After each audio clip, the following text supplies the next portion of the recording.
ಯೋಚನೆ ಮಾಡಿ 7-8 ವರ್ಷದ ಮಕ್ಕಳು ದೊಡ್ಡವರಾಗ್ತಿದ್ದಾರೆ ಅಂದ್ರೆ ಹಳೆ ಸ್ಕೂಲ್ ಯೂನಿಫಾರ್ಮ್ ಟೈಟ್ ಆಯ್ತು ಅಥವಾ ಶೂಸ್ ಚಿಕ್ಕದಾಯ್ತು ಅಂತ ನಾವು ಹೊಸದ್ ತರ್ತೀವಲ್ವಾ. ಆದ್ರೆ ನಾವಿವತ್ತು ಡೀಪ್ ಡೈವ್ ಮಾಡ್ತಿರೋ ಈ ಇನ್ಫಾರ್ಮೇಶನ್ ಪ್ರಕಾರ ಮಕ್ಕಳು ಬರೀ ಹೈಟ್ ಮಾತ್ರ ಬೆಳೆಯಲ್ಲ, ಲೈಕ್ ಅವ್ರ ಇಮೋಷನ್ಸ್ ಕೂಡ ಅಷ್ಟೇ ಫಾಸ್ಟಾಗಿ ಬೆಳೆಯುತ್ತೆ. ಹೌದು, ಖಂಡಿತ. ದೇಹ ಬೆಳೆದ ಹಾಗೆ ಮನಸ್ಸಿನ ಒಳಗಣೆ ಆಗುವ ಈ ಚೇಂಜಸ್ನ ಅರ್ಥ ಮಾಡ್ಕೊಳ್ಳೋದು ತುಂಬಾನೇ ಇಂಪಾರ್ಟೆಂಟ್. ಈ ಇಮೋಷನ್ಸು ಹೇಗೆ ಕೆಲಸ ಮಾಡುತ್ತೆ ಅನ್ನೋದನ್ನ ನಾವಿವತ್ತು ಸ್ವಲ್ಪ ಡೀಟೇಲ್ ಆಗಿ ನೋಡೋಣ. ನಿಂಗೊತ್ತಾ, ಈ ಟಿವಿ ವಾಲ್ಯೂಮ್ ಬಟನ್ ಒಮ್ಮೆಲೆ ಫುಲ್ ಜಾಸ್ತಿ ಮಾಡಿದಾಗ ಸೌಂಡ್ ಒಂಥರ ಕಿವಿಗೆ ರಾಚುತ್ತಲ್ವಾ? ನಂಗೆ ಅನ್ಸೋ ಹಾಗೆ ಈ ಬೆಳೆಯೋ ವಯಸ್ಸಿನಲ್ಲಿ ಮಕ್ಕಳ ಇಮೋಷನ್ಸ್ ವಾಲ್ಯೂಮ್ ಕೂಡ ಹಾಗೆ ಫುಲ್ ಜೋರಾಗಿರುತ್ತೆ. ಅಂದ್ರೆ ಸಣ್ಣ ವಿಷಯಕ್ಕೂ ಜೋರಾಗಿ ಅಳು ಬರೋದು ಅಥವಾ ವಿಪರೀತ ಖುಷಿ ಪಡೋದು. ಎಕ್ಸಾಕ್ಟ್ಲಿ. ಟಿವಿ ವಾಲ್ಯೂಮ್ ಜೋರಾಗತ್ತೆ ಸರಿ, ಆದ್ರೆ ಆ ವಾಲ್ಯೂಮ್ ಕಡಿಮೆ ಮಾಡೋ ರಿಮೋಟ್ ಕಂಟ್ರೋಲ್ ಇರುತ್ತಲ್ವಾ, ಅಂದ್ರೆ ನಮ್ಮ ಮೆದುಳಿನ ಲಾಜಿಕಲ್ ಭಾಗ ಅದು ಇನ್ನೂ ಪೂರ್ತಿಯಾಗಿ ರೆಡಿಯಾಗಿರಲ್ಲ. ಸೊ ಇದನ್ನೇ ನಾವು ಮೂಡ್ ಸ್ವಿಂಗ್ಸ್ ಅಂತೆ ಕರೆಯೋದು. ಓಕೆ, ಅಂದ್ರೆ 1 ನಿಮಿಷ ಫುಲ್ ಖುಷಿ, ಆಮೇಲೆ ತಕ್ಷಣನೇ ಬೇಸರ ಆಗೋದು. ಇದಕ್ಕೆಲ್ಲ ಮೇನ್ ರೀಸನ್ ಏನು? ಇದಕ್ಕೆ ಕಾರಣ ನಮ್ಮ ದೇಹದಲ್ಲಿ ಹೊಸದಾಗಿ ಶುರುವಾಗುವ ಹಾರ್ಮೋನ್ಸ್. ಈ ಹಾರ್ಮೋನ್ಸ್ ನಮ್ಮ ಮೆದುಳಿಗೆ ಹೊಸ ಹೊಸ ಮೆಸೇಜ್ ಕಳಿಸ್ತಾ ಇರುತ್ತೆ. ಓಹೋ, ಅಂದ್ರೆ ಈ ಹಾರ್ಮೋನ್ಸ್ ಒಂಥರ ಸಣ್ಣ ವಿಷಯವನ್ನು ಭೂತಗನ್ನಡಿಯಿಂದ ನೋಡೋ ಹಾಗೆ ಮಾಡುತ್ತೆ ಅಂತಾಯ್ತು. ಹೌದು ಹೌದು. ಆದ್ರೆ ಇದರಲ್ಲಿ ಒಂದು ಒಳ್ಳೆ ವಿಷಯ ಕೂಡ ಇದೆ.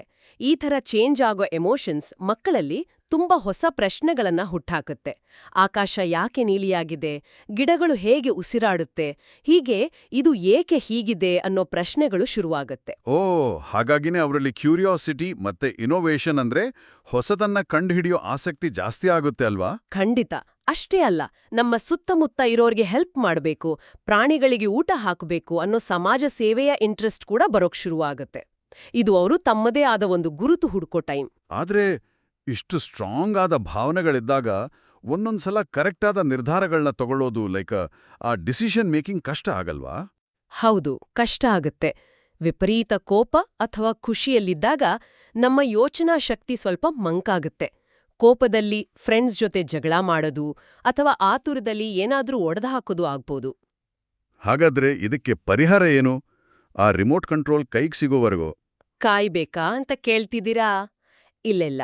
ಅದಕ್ಕೆ ಆಗ್ಯೇ ಯಾವುದೇ ಕೆಲಸ ಮಾಡೋ ಮುನ್ನ ಸ್ವಲ್ಪ ಹೊತ್ತು ನಿಂತು ಒಮ್ಮೆ ಉಸಿರೆಳ್ಕೊಂಡು ಯೋಚನೆ ಮಾಡೋದು ತುಂಬಾ ಮುಖ್ಯ.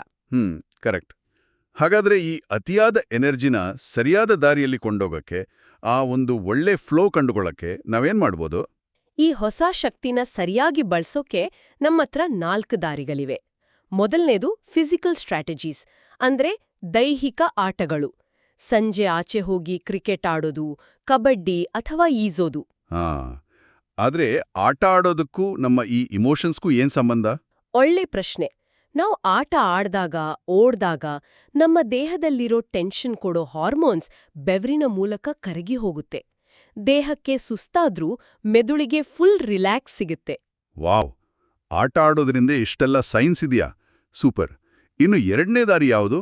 ಎರಡನೆಯದು ಆರ್ಟಿಸ್ಟಿಕ್ ಸ್ಟ್ರಾಟಜೀಸ್, ಅಂದ್ರೆ ಕಲೆಯ ಮೂಲಕ ನಮ್ಮ ಫೀಲಿಂಗ್ಸ್ ಹೊರಹಾಕೋದು. ಅಂದ್ರೆ ಈಗ ಡ್ರಾಯಿಂಗ್ ಮಾಡೋದು ಅಥವಾ ಹಾಡು ಹೇಳೋದು, ಇವೆಲ್ಲ ಮೆದುಳಿಗೆ ಹೆಲ್ಪ್ ಮಾಡುತ್ತಾ? ಹೌದು, ಖಂಡಿತ. ನಮ್ಗೆ ಕೋಪ ಅಥವಾ ಬೇಸರ ಬಂದಾಗ ಅದನ್ನ ಮಾತಿನಲ್ಲಿ ಹೇಳೋಕೆ ಬರಲ್ಲ.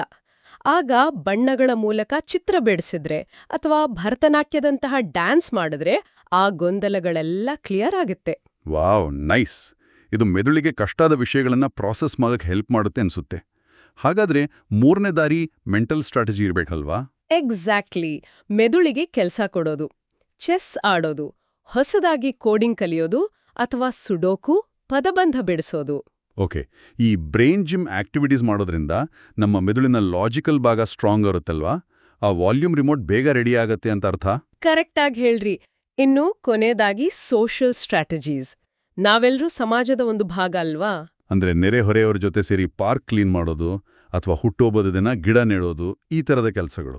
ಹೌದು, ಬೇರೆಯವರ ಜೊತೆ ಸೇರಿ ಕೆಲಸ ಮಾಡಿದಾಗ ನಾವು ಈ ಗುಂಪಿನ ಒಂದು ಮುಖ್ಯ ಭಾಗ ಅಂತ ಅನ್ಸತ್ತೆ. ಇದು ಕಾನ್ಫಿಡೆನ್ಸ್ನ ತುಂಬಾನೇ ಜಾಸ್ತಿ ಮಾಡತ್ತೆ. ಒಟ್ಟಾರೆಯಾಗಿ ನೋಡಿದ್ರೆ ಈ ಹೊಸ ಇಮೋಷನ್ಸ್ಗಳು ಸಮುದ್ರದಲ್ಲಿ ಹೋಗೋ ಒಂದು ದೊಡ್ಡ ಹಡಗಿಗೆ ಬೀಸೋ ಬಿರುಗಾಳಿ ತರ ಇರುತ್ತೆ ಅನ್ಸುತ್ತೆ.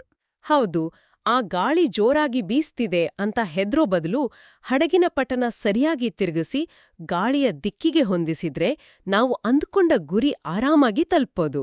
ನಿಜ. ಈ ಬಿರುಗಾಳಿ ಅಂದ್ರೆ ನಮ್ಮ ಭಾವನೆಗಳು ಪ್ರತಿದಿನ ಚೇಂಜ್ ಆಗೋ ಹವಾಮಾನದ ಥರ. ಆದರೆ ನನಗೊಂದು ಯೋಚನೆ ಬರ್ತಿದೆ, ನಮ್ಮ ಮೆದುಳು ಈ ಹವಾಮಾನನ ಮುಂಚಿತವಾಗಿ ಅರ್ಥ ಮಾಡಿಕೊಂಡು, ಓ, ಒಂಥರ ವೆದರ್ ರಿಪೋರ್ಟರ್ ಥರಾನಾ? ಹೌದು, ಇಂದು ಮಧ್ಯಾಹ್ನ ಸ್ವಲ್ಪ ಕೋಪ ಬರಬಹುದು, ಸೊ ಡ್ರಾಯಿಂಗ್ ಬುಕ್ ಮೊದಲೇ ರೆಡಿ ಇರಲಿ ಅಂತ ಅಲರ್ಟ್ ನೀಡೋ ಹವಾಮಾನ ವರದಿಗಾರನಂತೆ ನಮ್ಮ ಮೆದುಳು ಕೆಲಸ ಮಾಡಬಹುದೇ? ಇದರ ಬಗ್ಗೆ ಯೋಚನೆ ಮಾಡೋದು ಎಷ್ಟು ಮಜಾ ಇರುತ್ತಲ್ವಾ?